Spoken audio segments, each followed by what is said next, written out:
Hello, this is Ron Paul with your weekly update for June 15th. Last week, another bill was passed and signed into law that takes more of our freedoms and violates the Constitution of the United States. It was, of course, done for the sake of the children and in the name of the health of the citizenry. It's always the case that when your liberty is seized, it's seized for your own good, such as the condescension of Washington. The Family Smoking Prevention and Tobacco Control Act will give sweeping new powers over tobacco to the FDA.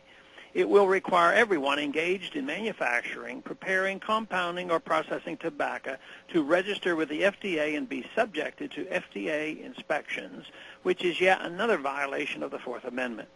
It violates the First Amendment by allowing the FDA to restrict tobacco advertising in multiple ways, as well as an outright ban on advertising any cigarettes as light, mild, or low tar.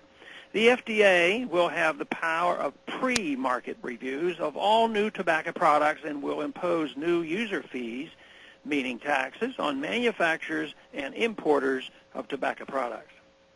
It will even regulate the amount of nicotine in cigarettes. My objections to the bill are not an endorsement of tobacco. As a physician, I understand the adverse health effects of this bad habit, and that is exactly how smoking should be treated, as a bad habit and a personal choice. The way to combat poor choices is through education and information. Other than ensuring that tobacco companies do not engage in force or fraud to market their products, the federal government needs to stay out of the health habits of free people. Regulations on children should be at the state level.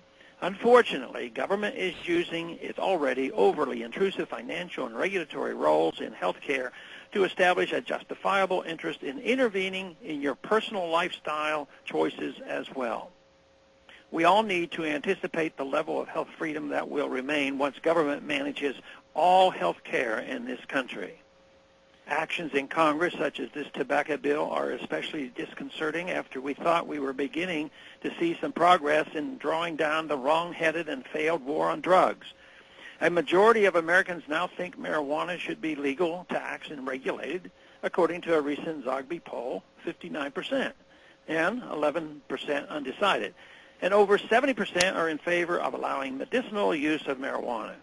Bills like this take us down exactly the wrong path. Instead of gaining more freedom with marijuana, we are moving closer to prohibiting tobacco. Our prisons are already bursting with nonviolent drug offenders. How long will it be before a black market in tobacco fills the prisons with nonviolent cigarette smokers? Hemp and tobacco were staple crops for our founding fathers when our country was new. It is baffling to see how far removed from real freedom this country has become since then.